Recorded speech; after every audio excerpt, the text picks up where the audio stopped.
Welcome to the Global Risk Podcast from Solace Global. This is your weekly global intelligence briefing, covering the key geopolitical and security developments shaping the world. In the Americas, we examine Cuba's deepening economic crisis following nationwide power outages and rising protest activity, alongside Ecuador's expanded military deployment as part of its ongoing campaign against organized crime. Across Europe, the Middle East and Africa, we look at planned protests in Albania, the growing impact of global interceptor shortages on Ukraine's air defense, and continued escalation in the Middle East, including Israeli strikes targeting Iranian leadership, operations in southern Lebanon, and Iranian attacks on energy infrastructure across the Gulf. We also assess a surge in jihadist violence in Nigeria and the post-election outlook in the Republic of the Congo. And in Asia-Pacific, we analyze the implications of a Pakistani airstrike on a medical facility in Kabul, as well as the expected disruption from Cyclone Narelle as it approaches northeastern Australia. Expert insight, clear analysis, and the context you need, all in one concise briefing. We begin in the Americas, where Cuba's worsening economic crisis is driving renewed power outages and increasing the risk of unrest. On March 16th, a nationwide power outage occurred in Cuba. The Ministry of Energy stated that the country's electrical grid had recorded a complete disconnection. This was the second outage in little more than a week, as Cuba continues to face a severe fuel shortage. Prior to these two outages in March, the country last experienced a nationwide loss of power in December 2025. On March 13th and 14th, rare protests were recorded in major cities across Cuba, triggered by the first blackout.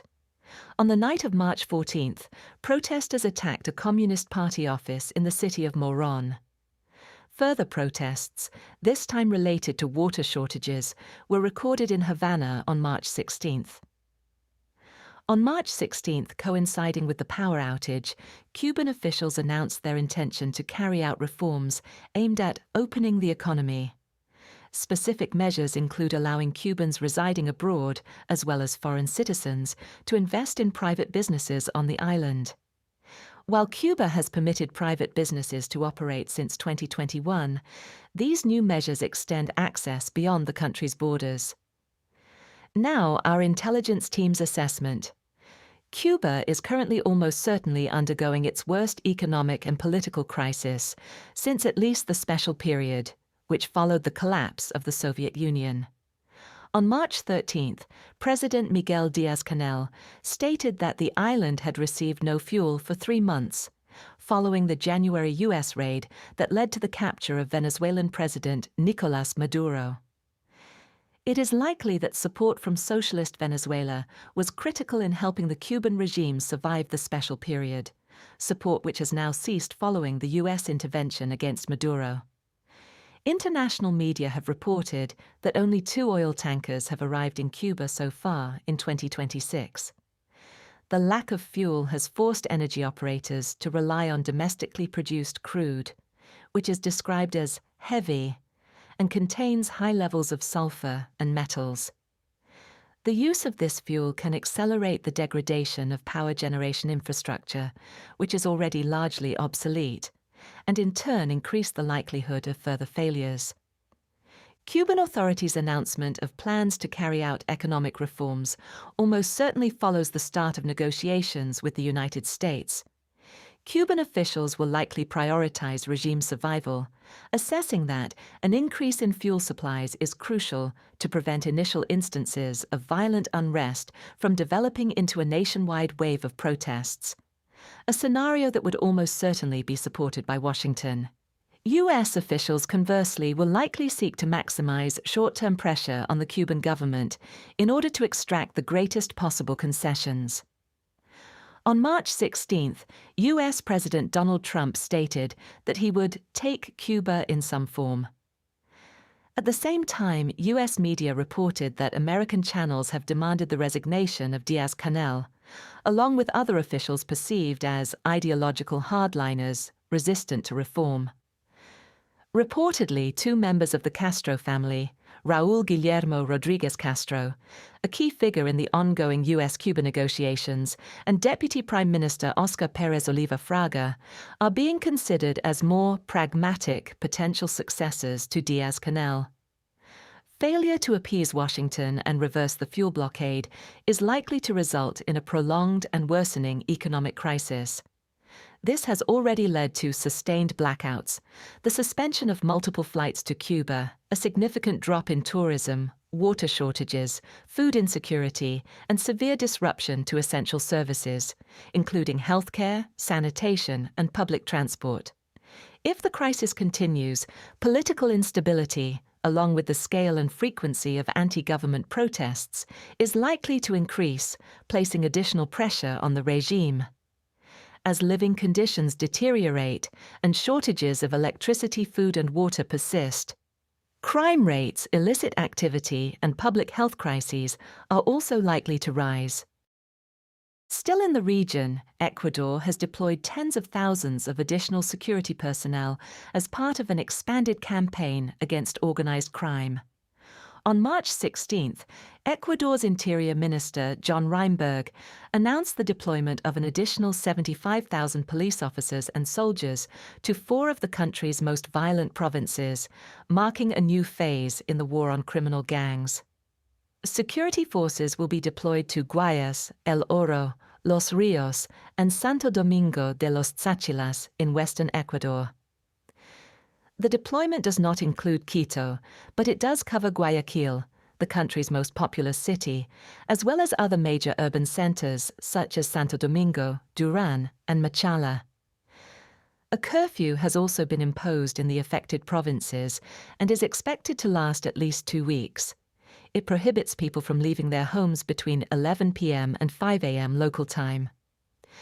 Residents have also been instructed to keep roads clear to facilitate the movement of troops and equipment. The deployment follows recent joint military operations conducted by Ecuador and the United States. The Interior Minister also stated that Ecuador will receive significant support from U.S. Southern Command. Now, our intelligence team's assessment. Located between Colombia and Peru, the world's two largest cocaine producers, Ecuador has become a major transit country for the illicit drug trade.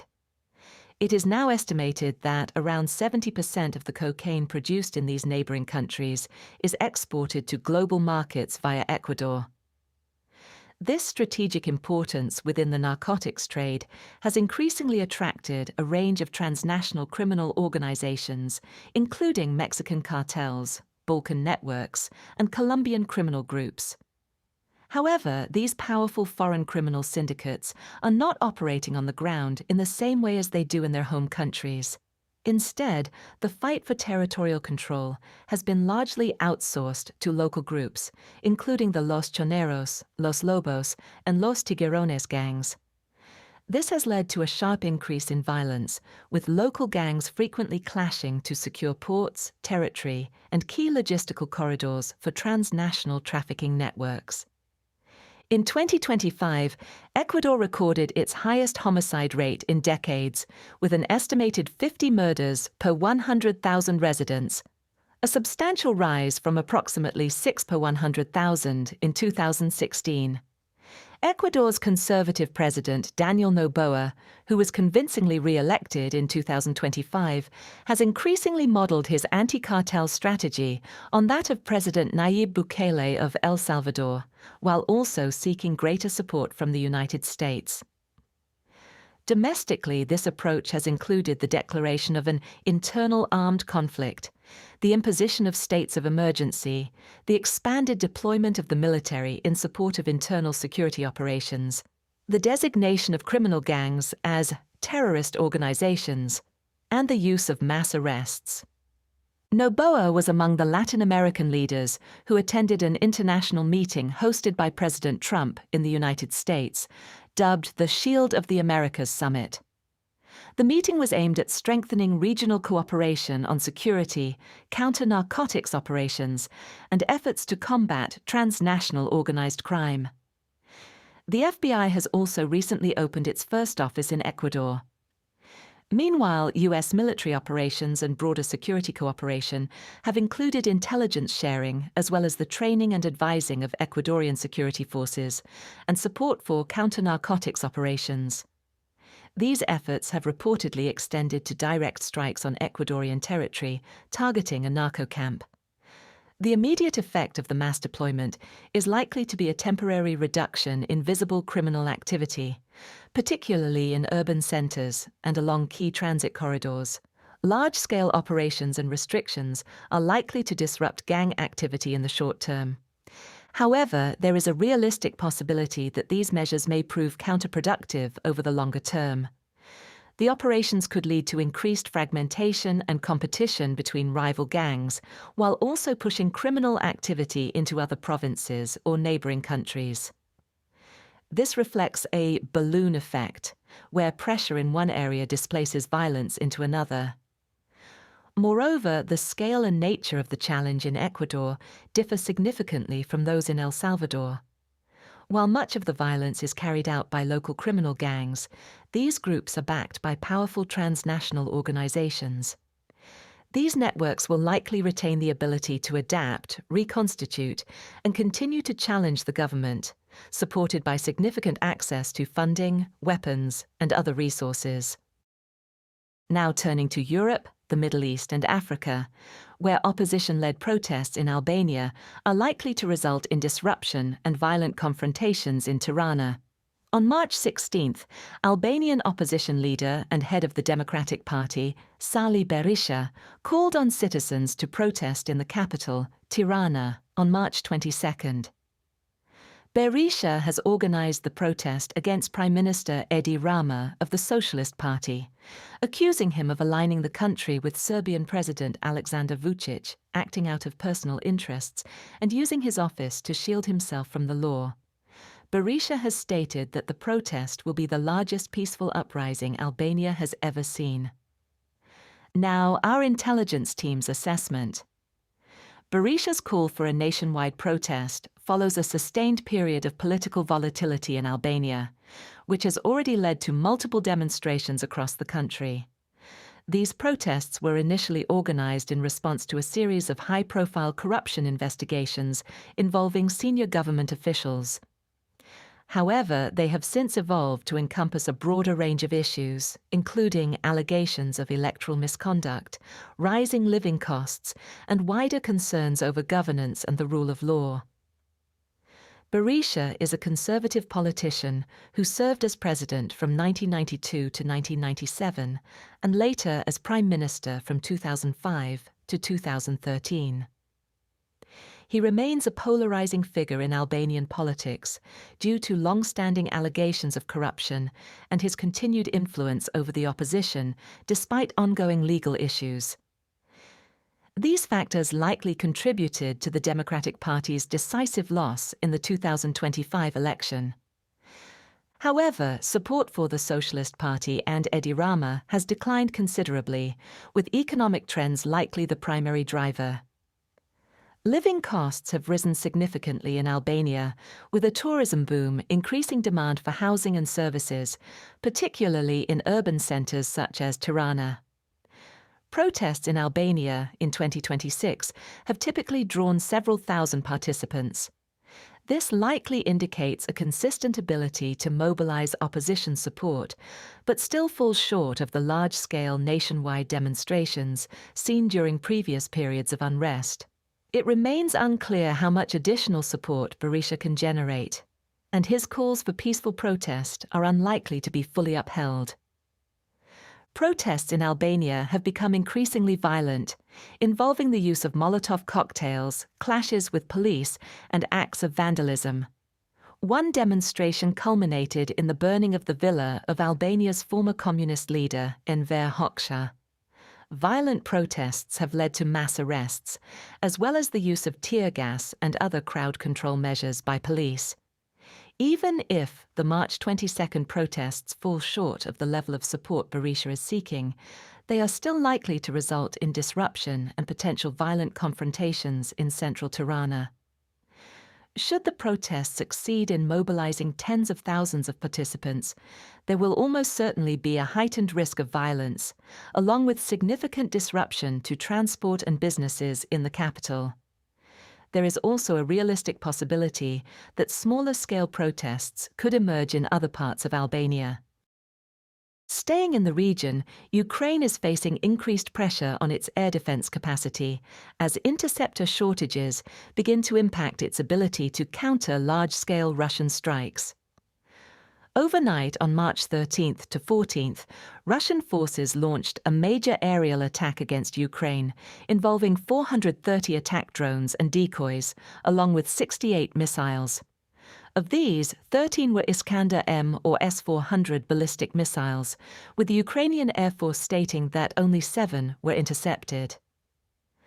Both direct strikes and falling debris impacted multiple locations, including Kiev, Sumy, Kharkiv, Dnipropetrovsk, and Mykolaiv oblasts. In Kiev Oblast, the attacks resulted in at least 5 civilian deaths and 22 injuries, with energy infrastructure, as well as residential and educational sites, reportedly hit. Power outages were recorded across several regions. On March 15th, Ukrainian President Volodymyr Zelensky stated that France had agreed to provide a new SAMP/T surface-to-air missile system later this year for testing against Russian ballistic missiles. He added that Ukraine would be first in line to receive further systems if the test proved successful. Then, on March the 17th, Zelensky said in an interview that Ukraine is likely to face a deficit in interceptor missiles required for air defense due to the ongoing war in the Middle East. He noted that the United States produces between 60 and 65 missiles per month, around 700 to 800 per year, and claimed that, on the first day of the Middle East war alone, 803 missiles were used. Now, our intelligence team's assessment. It is highly likely that Russia will continue to conduct large-scale, layered missile and drone strike packages against Kiev and other major urban centers in the near term. These attacks remain one of the Kremlin's most scalable tools for damaging civilian morale, degrading critical national infrastructure, and forcing Ukraine to expend increasingly scarce advanced interceptors. It is likely that the war in the Middle East will, over the longer term, complicate Ukraine's access to PAC-3 missiles, the interceptor munitions used by the Patriot air defense system. The Patriot has been Ukraine's primary means of intercepting ballistic missiles. Previous shortages of interceptors have led to significantly higher penetration rates for Russian ballistic strikes, which almost certainly pose the greatest challenge to Ukraine's integrated air defense system. Even before the current Middle East war, the United States and its allies were likely facing a global shortage of advanced interceptors. Over the past 2 years, usage has exceeded production. Meanwhile, the Russian military industry has successfully increased its production of ballistic missiles. Russian forces are now able to carry out large-scale, layered aerial attacks on a regular basis. These typically involve hundreds of attack drones, dozens of cruise missiles, and more than 10 ballistic missiles in a single overnight strike.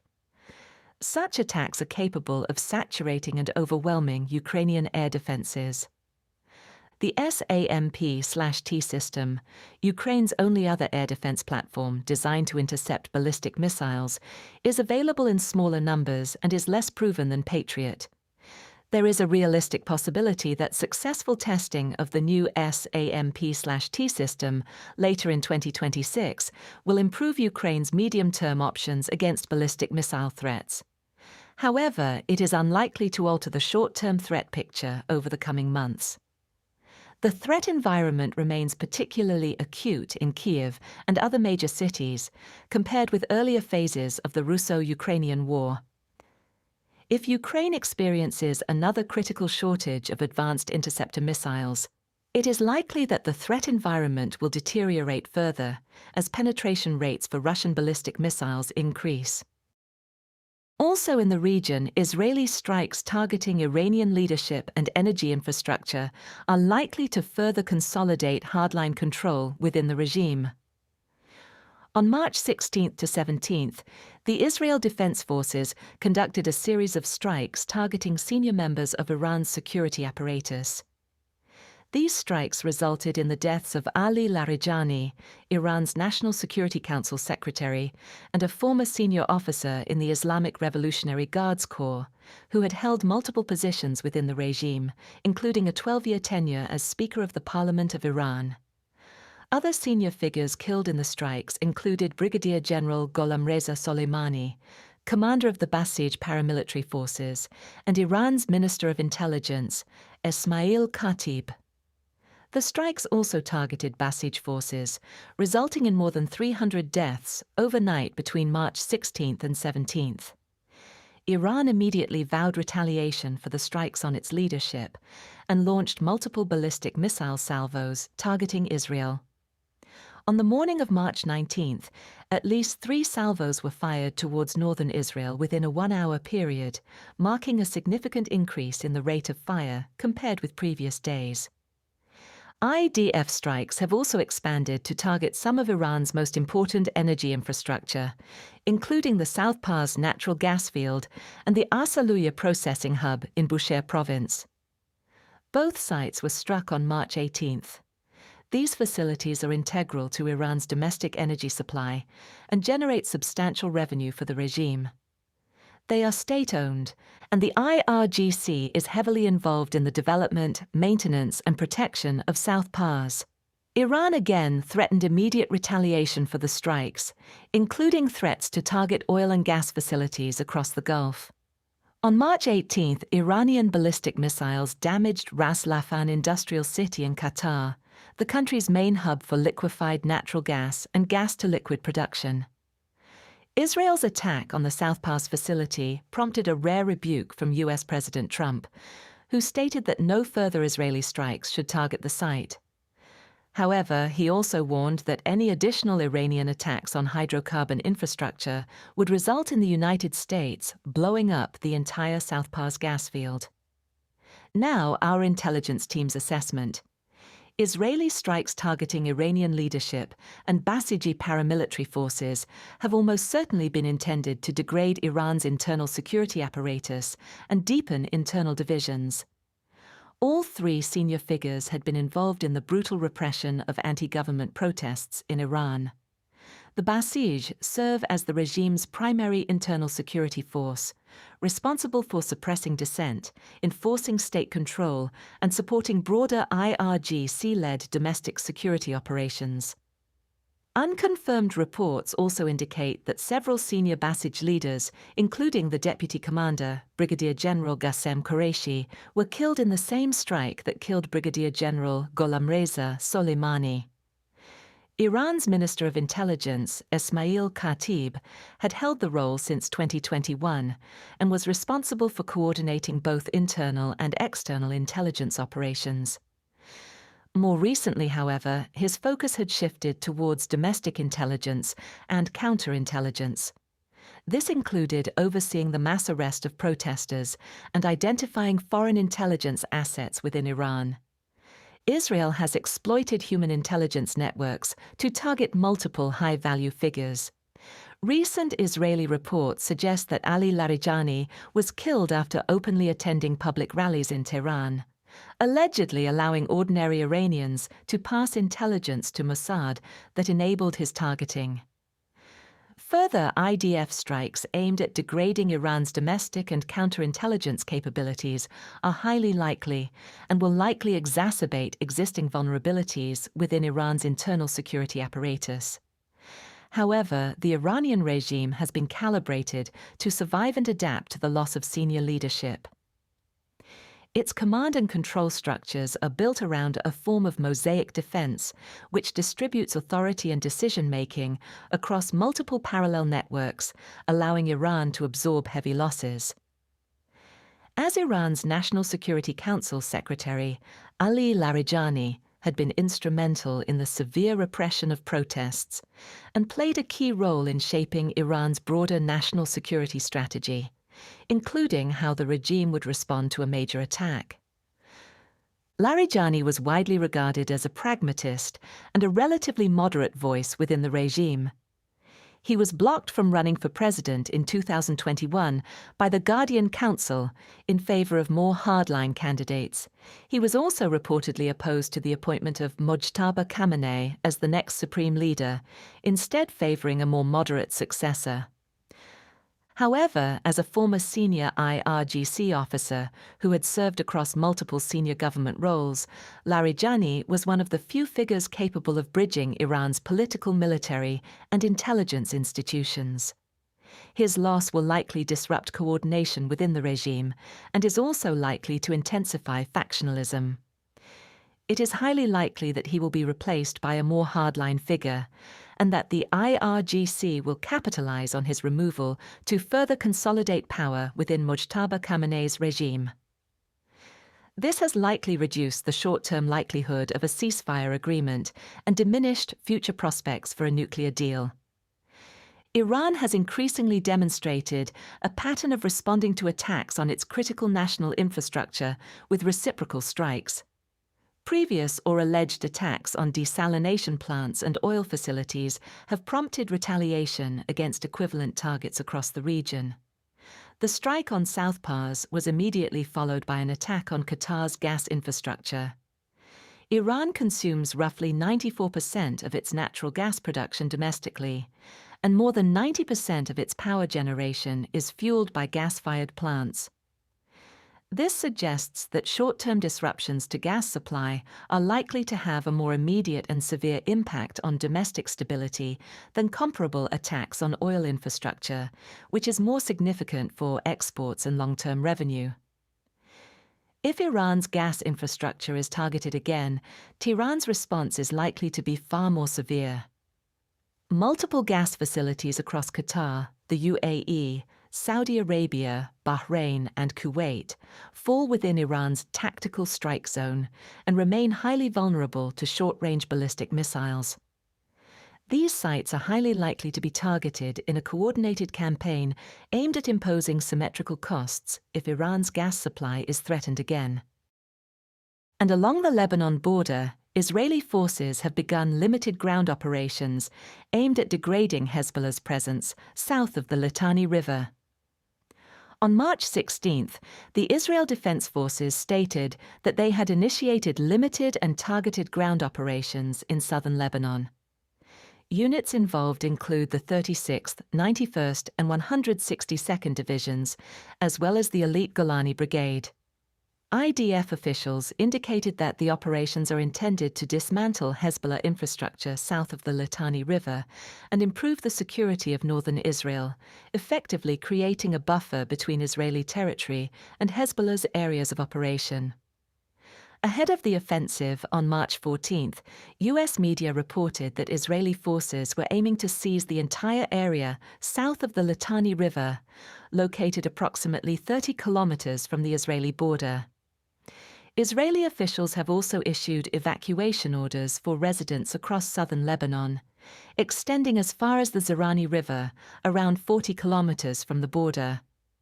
As of March 19th, the number of internally displaced Lebanese residents has exceeded 1 million, according to international media. Israeli forces have also intensified strikes in Beirut, increasingly targeting non-Shia neighborhoods. This follows a strike on March 8th targeting the Ramada Plaza Hotel in central Beirut. Now, our intelligence team's assessment. IDF units are highly likely to continue advancing into southern Lebanon in the short term, supported by close-range air support and offensive fires. Operations are likely to prioritize the isolation and destruction of Hezbollah elements near the border, while systematically dismantling the group's military infrastructure south of the Litani River. This is intended to prevent reinfiltration following any cessation of hostilities. To support these objectives, the IDF has already destroyed several bridges in southern Lebanon. Israel's intensification of strikes targeting Beirut is almost certainly intended to decapitate Hezbollah and Islamic Revolutionary Guards Corps leadership operating from the Lebanese capital. Strikes in Beirut will also likely increase pressure on the Lebanese government to adopt a more confrontational stance towards Hezbollah, with the Lebanese armed forces tasked with disarming the group. Applying sustained pressure on the capital will almost certainly deepen political divisions within the Lebanese government, including among Shia political parties, potentially leading to Hezbollah becoming increasingly politically isolated. Israeli operations in southern Lebanon will also likely contribute to the political and military weakening of Hezbollah. Beyond reducing the immediate threat of rocket fire against northern Israeli towns and degrading the group's military infrastructure south of the Litani River, any occupation of parts of southern Lebanon will almost certainly serve as a significant bargaining lever. This could be used to pressure Beirut into taking more decisive action to disarm Hezbollah, something it has so far failed to achieve despite the group's substantial arsenal of rockets, missiles, and other capabilities that can place parts of Israel at risk. It is highly likely that the mass displacement of Lebanese civilians from south of the Litani River will have adverse consequences for Lebanon's medium-term stability. The movement of predominantly Shia, internally displaced persons into Druze, Christian and Sunni communities further north is likely to increase the risk of sectarian violence. There is also a realistic possibility that the expansion of Israeli strikes in Beirut will further exacerbate sectarian tensions. If sustained, this will likely lead to an increase in civil unrest and political violence in the capital. Across the Gulf, Iranian strikes have increasingly targeted oil and gas infrastructure, raising the risk of broader disruption to regional energy markets. These strikes have continued to cause material damage to civilian profile sites, including residential areas and critical national infrastructure, such as oil and gas facilities, power generation plants, water desalination facilities, airports, ports, hotels, and government-owned offices. As of March 18th, Iranian attacks in the Gulf have resulted in at least 6 deaths and dozens of injuries in Kuwait, 2 deaths and dozens injured in Bahrain, 16 injuries in Qatar, 8 killed and 158 injured in the UAE, 3 killed and 15 injured in Oman, and 2 deaths and 12 injuries in Saudi Arabia. Many of these casualties have been caused by debris from successful interceptions rather than direct strikes. On March 18th, IRGC Navy Commander Rear Admiral Alireza Tangsiri stated that Iran would begin targeting oil facilities linked to the United States and warned civilians and workers to stay away from these sites. On the same day, Iranian state media reported the issuance of evacuation warnings for oil facilities across Saudi Arabia, the UAE, and Qatar, threatening that they would be targeted in the coming hours. This warning followed Israeli strikes on gas infrastructure at Iran's South Pars field. The warning specifically named Saudi Arabia's Samref refinery and Jubail petrochemical complex, the UAE's Al Hosn gas field, and Qatar's Mesaieed petrochemical complex, Mesaieed Holding Company, and Ras Laffan refinery. Qatar subsequently stated that an Iranian attack caused significant damage to the Ras Laffan terminal, the world's largest liquefied natural gas facility. On March 19th, the state-owned Kuwait Petroleum Corporation reported that emergency response teams had extinguished fires at 2 refineries in the country, which had broken out after being struck by attack drones. On March 11th, Iran publicly warned that it would target economic and banking interests linked to the United States and Israel across the region. The warning was framed as retaliation for what Iran claimed was an attack on one of its banks. This prompted evacuations from Citibank's offices in Dubai, with other banks instructing staff to work remotely. A subsequent attack took place on March 13th, targeting Dubai's financial district, where debris from an intercepted drone damaged a building. In Saudi Arabia, Foreign Minister Prince Faisal bin Farhan Al Saud accused Iran of attacking Riyadh during a meeting of senior diplomats from across the region.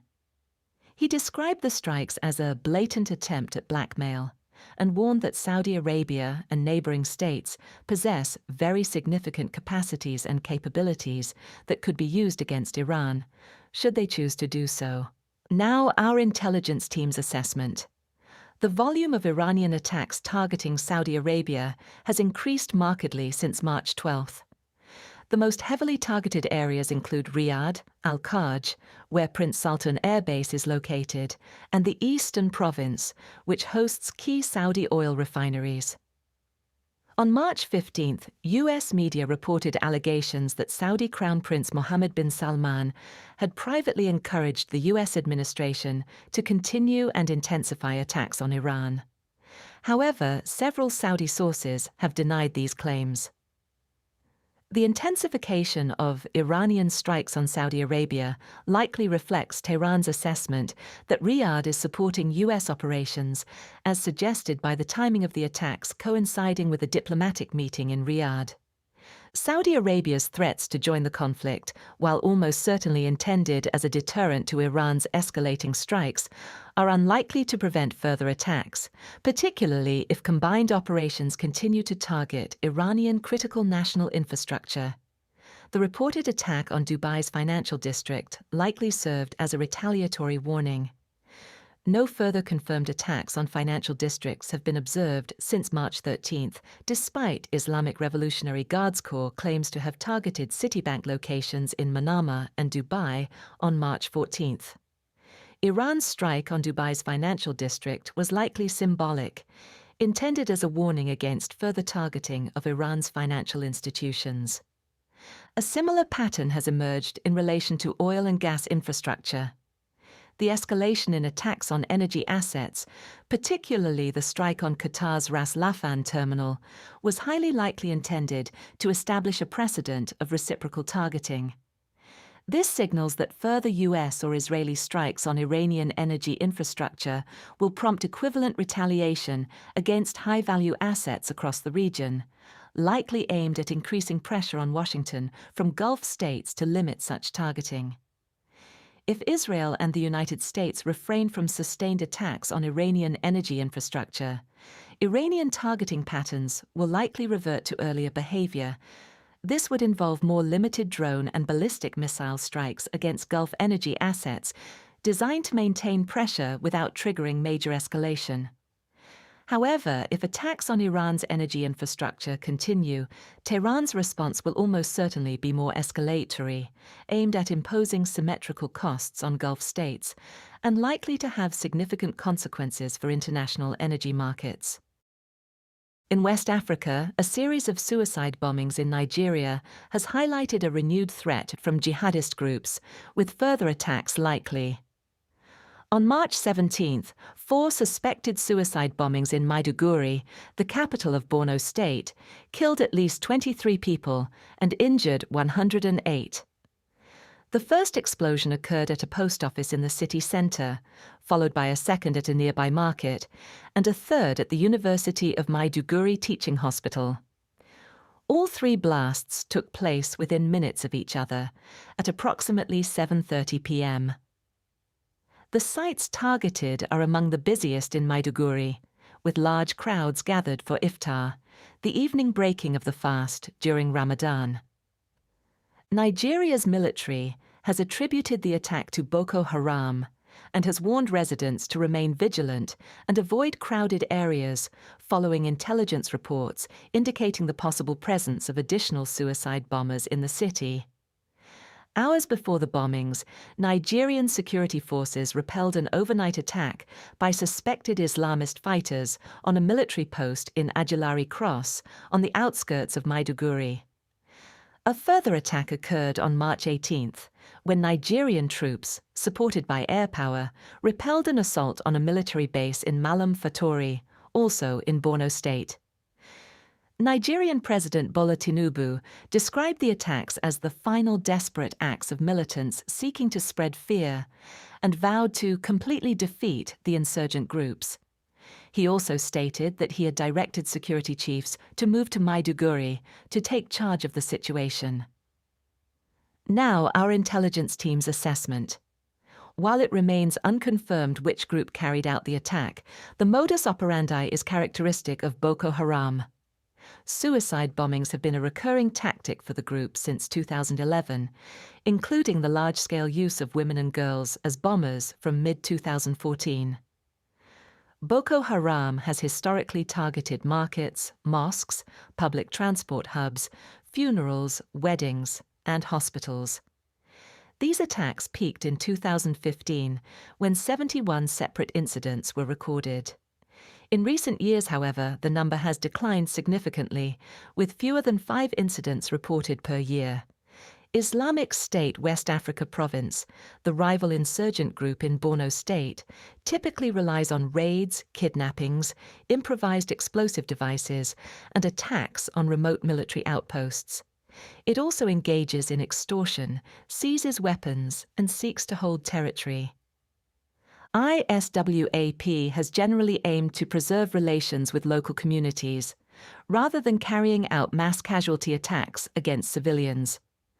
However, given the recent spate of attacks by both groups, there is a realistic possibility that some level of coordination may have taken place. The attacks occurred almost exactly 10 years after a series of 4 suicide bombings in Maiduguri on March 16, 2016, which killed 58 people and injured more than 140.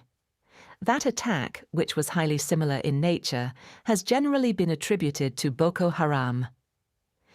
It is highly likely that, by replicating the 2016 attacks, Islamist militants aimed to draw deliberate parallels with a period when Boko Haram was near its peak strength. Carrying out a near-identical operation almost certainly signals that they retain the capability to strike major urban centers, despite intensified government operations and increased cooperation with the United States. In doing so, these attacks are almost certainly intended to portray government counterinsurgency efforts as ineffective. Contrary to President Tinubu's statement, the suicide bombings come amid a broader surge in jihadist activity.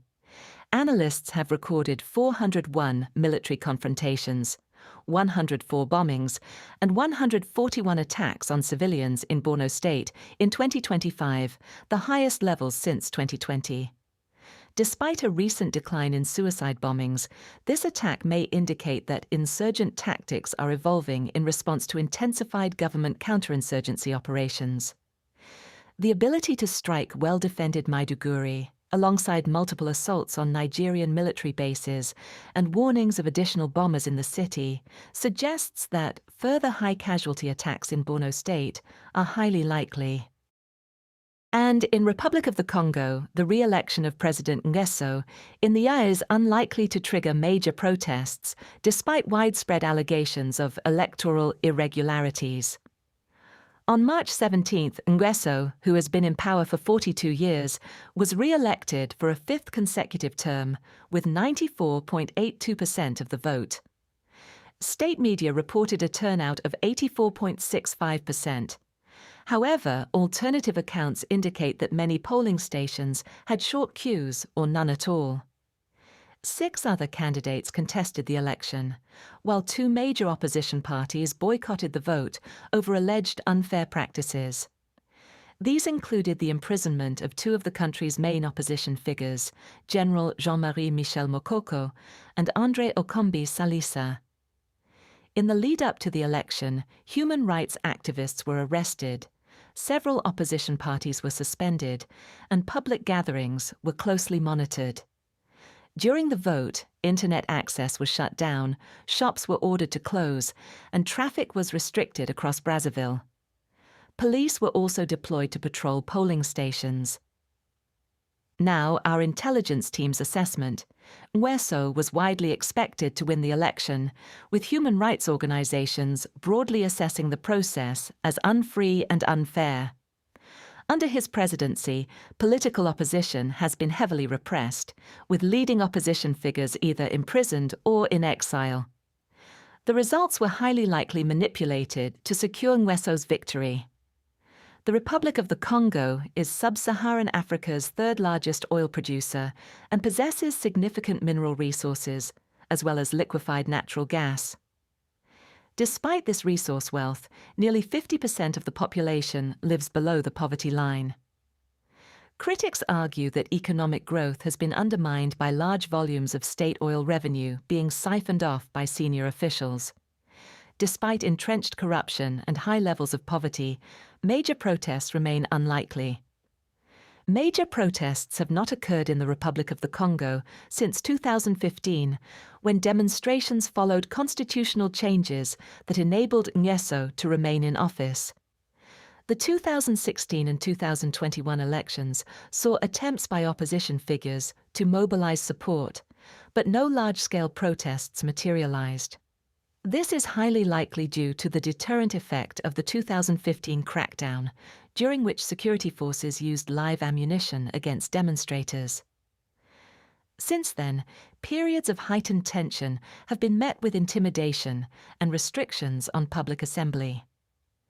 Internet restrictions during periods of heightened tension, particularly elections, have increasingly been used by authoritarian governments in Africa to limit the spread of anti-government protests. Similar measures have recently been observed in Uganda, where there was almost certainly a heightened risk of youth-led unrest amid a broader wave of Gen Z protests across the continent. In this case, internet restrictions have almost certainly reduced the likelihood of protest emerging, given their effectiveness in disrupting coordination among demonstrators. Now shifting to Asia-Pacific, a Pakistani airstrike on a medical facility in Kabul may indicate a shift in targeting patterns and is likely to increase militant activity inside Pakistan.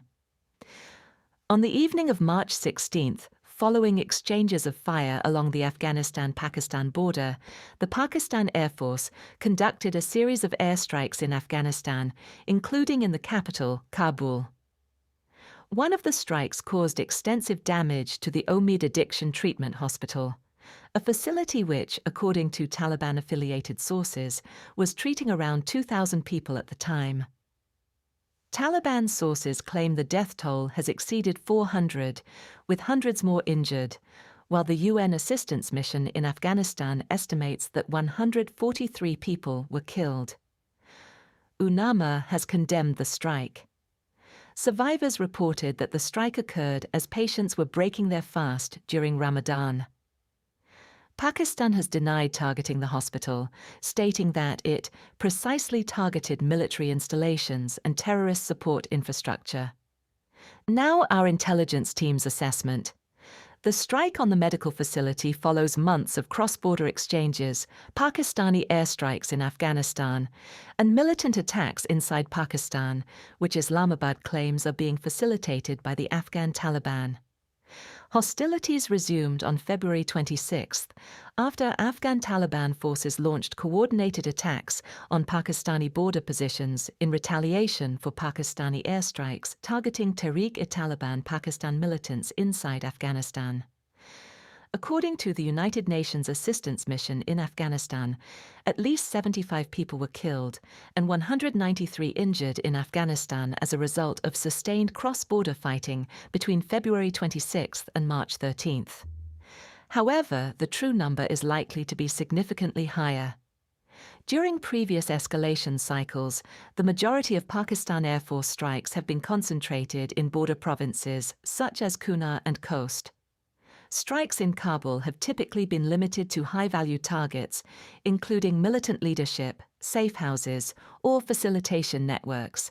However, if this strike was deliberate, the targeting of a major medical facility may indicate a shift in Pakistan's targeting doctrine and risk tolerance, particularly if the Taliban, Tehreek-e-Taliban Pakistan, or other militant groups are using civilian infrastructure for concealment, logistical support, or other operational purposes. There is a realistic possibility that Pakistan is now accepting higher estimates of collateral damage within its targeting process in order to maximize its ability to strike high-value targets. This could mark a shift away from intelligence-led precision strikes aimed at minimizing civilian casualties. Moreover, previous Pakistani airstrikes in border provinces, where operations are less visible and less likely to attract international scrutiny, have also struck civilian infrastructure, resulting in high civilian casualties. A more deliberate and expanded targeting of civilian areas would likely serve to signal escalation dominance and increase internal pressure on the Taliban, potentially influencing decision-making within its leadership. Pakistan holds overwhelming conventional superiority across all warfighting domains. Islamabad is equipped with a large and modern air force, advanced intelligence, surveillance, and reconnaissance capabilities, modern armor and artillery, and is nuclear armed. By contrast, the Afghan Taliban are almost entirely reliant on irregular tactics and the sponsoring of cross-border militancy within Pakistan. Following the attack on the hospital, an increase in TTP attacks in Khyber Pakhtunkhwa and other parts of western Pakistan is highly likely. Most attacks will likely be aimed at Pakistani security forces or government institutions. However, there is also a realistic possibility of high-impact attacks targeting civilians in major population centers deeper inside Pakistan. These would be aimed at undermining state security and projecting the Taliban's ability to strike beyond the reach of its conventional military capabilities. And finally, in Australia, Cyclone Narelle is expected to bring heavy rainfall and disruption, despite a low likelihood of mass casualties. On March 19th, Cyclone Narelle, which has strengthened rapidly off northeastern Australia this week, is forecast to strike far north Queensland. After forming in the Coral Sea on March 17th, the storm is expected to make landfall between Lockhart River and Cape Melville. Authorities upgraded it to Category 5 on March 19th and have warned of destructive winds, heavy rain, flash flooding, and likely power and telecommunications outages. Residents in communities including Wujal, Pormpuraaw, Napranum, and Waipa have been told to seek shelter in anticipation of the cyclone. Authorities have also ordered the evacuation of particularly vulnerable areas. On March 18th, the community of Port Stewart, with a population of fewer than 20, was evacuated to Coen. At the same time, around 500 people were set to be moved from Numbulwar in the Northern Territory, including transfers to Darwin. Queensland officials said fuel supplies were sufficient ahead of the storm, but warned of significant disruptions to the delivery of supplies and resources. Now our intelligence team's assessment. Despite Cyclone Narelle's extreme strength, with maximum wind speeds recorded at 231 km per hour, the cyclone is unlikely to result in mass casualties. This is due to the relatively small population exposed to Category 1 or higher wind speeds, and Australia's high level of disaster resilience. Disaster resilience is highly likely to remain the most critical determinant of a natural disaster's overall impact. Preparedness measures, building standards, emergency response, and preemptive evacuations all help to mitigate the potential for such events to pose a severe threat to life. However, the level of disruption from Narelle has already been high and is almost certain to increase. This includes transport disruption, school closures, and an effective pause in the local economy. Moreover, although far from the cyclone's core landfall corridor, larger population centres such as Cairns are likely to experience heavy rainfall. This increases the risk of flash flooding and localised travel disruption. Cyclone Narelle is forecast to weaken after landfall on March 19th, before strengthening again in the Gulf of Carpentaria. It is then expected to make landfall in the northeast Northern Territory at potentially Category 3 strength. Darwin is likely to be impacted on March 22nd by heavy rainfall, which may also lead to flash flooding and transport disruption. That concludes this week's Global Intelligence Briefing. These updates are part of our Global Intelligence subscription, which includes weekly reports, in-depth briefings, and live Q&A sessions with our experts.